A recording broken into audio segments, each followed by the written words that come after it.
Hello everyone. In this in this video, we will study the chapter number 4, materials, metals, and non-metals. Okay. So first, we have to understand about what are materials.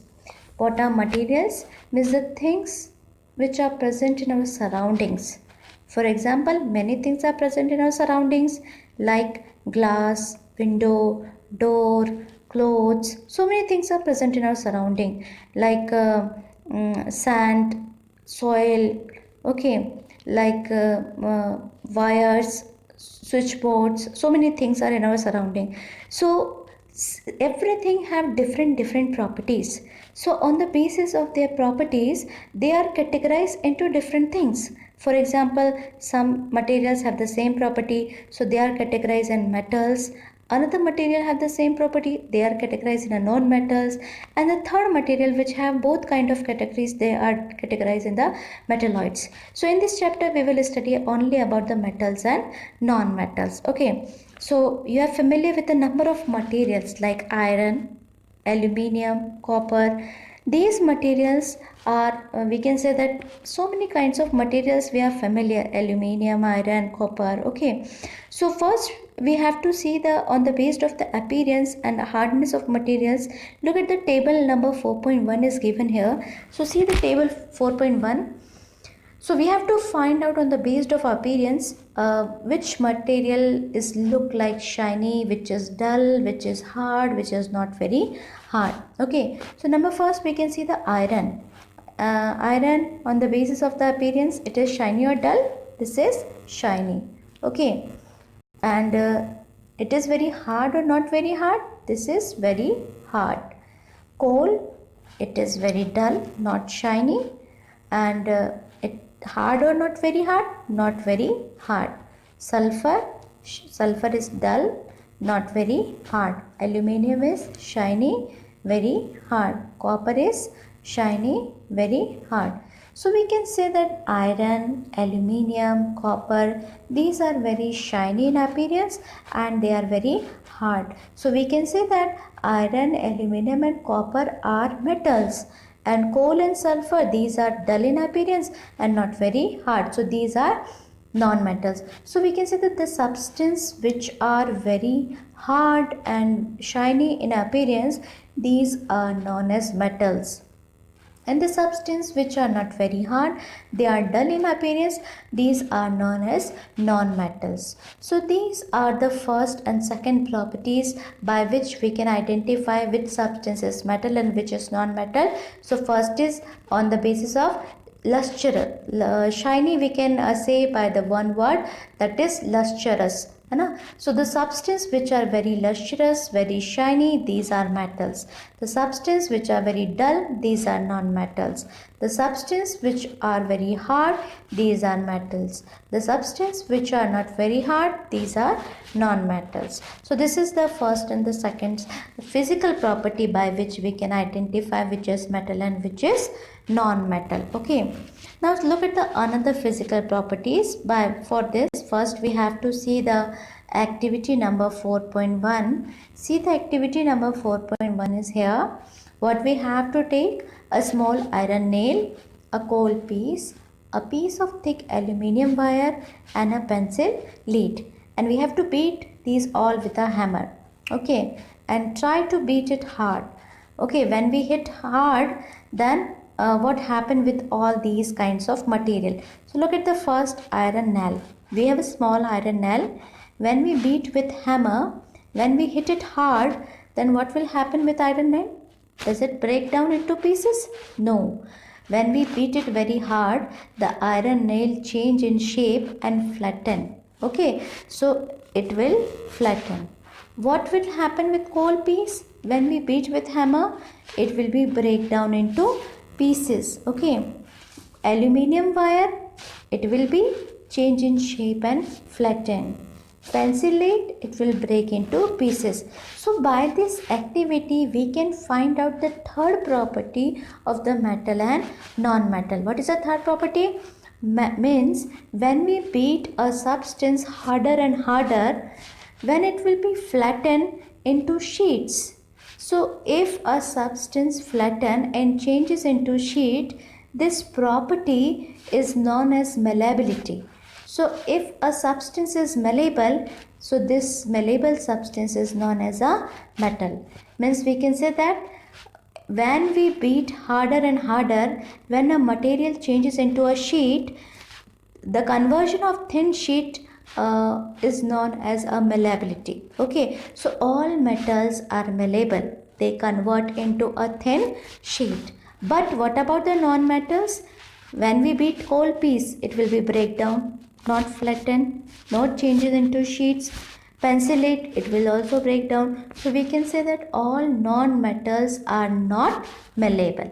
So this is the third property of metals and non-metals. First we have studied all metals are lustrous and shiny, non-metals are very dull.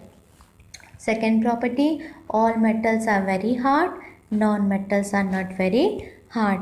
Third property, all metals can change into thin sheets, means we can say that they are very malleable, and non-metals cannot change into a thin sheet, they are not malleable. Okay. So this is written here on, and other examples of malleability we can take the aluminium and silver. Silver foil means when we beat silver harder and harder, then it change into a sheets, and these silver sheets are used to make a silver foil paper. And silver foil we are used for decorating sweets. And same thing, aluminium, when we beat harder and harder, the aluminium are changes into aluminium sheets, and aluminium thin sheets are used for making aluminium foil paper. These we are using for wrapping food items. So the third property is malleability. Okay, now look at what about the fourth property. Okay, so can you hold a hot metallic pan which is without a plastic or a wooden handle and not get hurt? Perhaps not, because we have not have any kind of handle of metallic pan which is not made by plastic and wooden handle, because we know that the handle are made by plastic and wooden handle, and plastic and wooden handle are a poor conductor of heat. Okay, so when it will made by the plastic and wooden handle, then it will be a poor conductor of heat. That's why we have not seen any kind of a metallic pan that is not made by the handle, which is made by plastic. Okay, so we can say that plastic and wood, these two are the non-metals, because wood, when we break a wood into pieces, it will be changes into, when we beat with hammer, it will changes into a pieces. Same thing about with the plastic, when we beat, it will be breakdown. So plastic and wood, these two are the non-metals, and we can say that non-metals are poor conductor of heat and electricity. Just opposite about of with metals, metals are a good conductor of heat and electricity. Okay, so the we can say that the fourth property, all metals are good conductor of heat and electricity, and all non-metals are the poor conductor of heat and electricity. One of the example, one of the activity is given here by which we can find out how metals are the good conductor of electricity. So this is the activity. You have to make an electric circuit to test whether electricity can pass through an object or not. Okay, so what we have taken, electric cell, we have taken bulb and iron nail.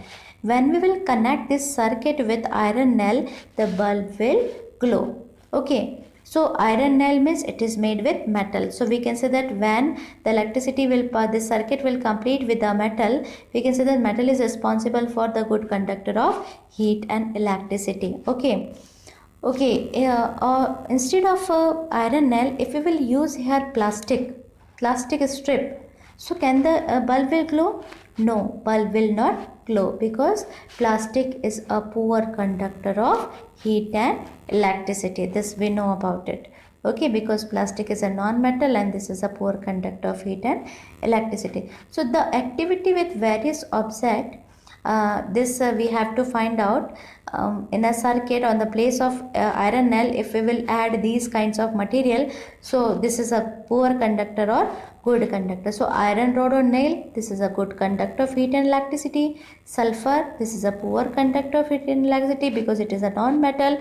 Coal piece, this is a non-metal, so this is a poor conductor of heat and electricity. Copper wire, this is a good conductor of heat and electricity. Okay, so we observe that iron rod, nail and copper wire are good conductors, while sulfur piece and coal piece are poor conductor of heat and electricity. Okay, so this is the third, we can say that fourth property we have studied about metal and non-metal. Okay, now the another is fifth property. Okay, so where do you find the use of aluminium and copper wire? Have you seen wire of coal? Okay, we have seen the wire is made by aluminium and copper, right? But we have never seen the wires made by coal. So we can say that metals, the property of metal by which it can be drawn into wires. So this property is known as ductility. Means metals can be drawn into wires. For example, aluminium wire we have seen, copper wire we have seen. So metals are also used to make wires. So for making wire, this property is known as ductility. But non-metals does not drawn into wire, so they do not show the property ductility. Okay, so they are non-ductile. Okay, so what is the fourth property? All metals can be, we can say some of the metals can be drawn into the wire, so they are ductile, and non-metals cannot drawn into a wire, so these are non-ductile. Okay, so this is the fourth property, ductility. Okay, next is the fifth property. Fifth property is there. The things made of metal produce a ringing sound when struck hard. Okay, so when we struck hard a metal, it produces a ringing sound. Can you hear the sound made by wood? No, we never heard the sound made by wood. Okay, so we can say that the metal produce a ringing sound when we struck harder against a surface. Okay, so metal produce a ringing sound. So this property to producing ringing sound is known as sonorous. So we can say that all metals are sonorous, and rather than non-metals are not sonorous. So the another property of metal and non-metal, metals are sonorous, they produce sound, and non-metals are not sonorous, they does not produce sound. Like your have you seen your school bell? So when your school bell is struck against the hard surface with a metal, so it produces a ringing sound. Okay, same thing in a temple. In a temple you have seen the bell. Okay, that also produce a hard sound. We can say that a ringing sound. So we can say that all metals produce a ringing sound that is known as sonorous. So all metals have a sonorous property, but the non-metals does not show the sonorous property. So we have studied at least almost we have studied 6 properties of metals and non-metals. What are the properties? Number first, metals are very hard. Non-metals are not very hard. Number second, metals are very lustrous. Non-metals are not lustrous. Metals are malleable. Non-metals are not malleable. Malleable means a conversion into thin sheets. Fourth property is metals are very ductile. Ductile means drawn into wires, and non-metals are not very ductile. Fifth property is metals are sonorous, non-metals are not sonorous. Sonorous means producing sound. And the sixth property, all metals are good conductor of heat and electricity, and non-metals does not produce they are poor conductor of heat and electricity. So these are all we are talking about the physical properties of metals and non-metals. Physical, in this chapter we will study about the physical and chemical properties. So physical we have studied. Physical means we can say by the appearance, the properties we can see in a substance. So these are known as the changes in we can say that shape, size, color. If in a substance these kind of changes are there, so these property are known as physical properties. So by this we can find out These are the physical properties of metal and non-metal. But you know that some of the exceptional cases are there. We just studied that all metals are very hard, but we can't say that all metals are very hard. Some of the exceptional cases are here, like for example sodium and potassium. Sodium and potassium, these two are metals, but these are not very hard. These are very soft. Even we can cut them with the help of a knife. So these two are the exceptional cases. Exceptional means they are metals, but they does not have the property like metals.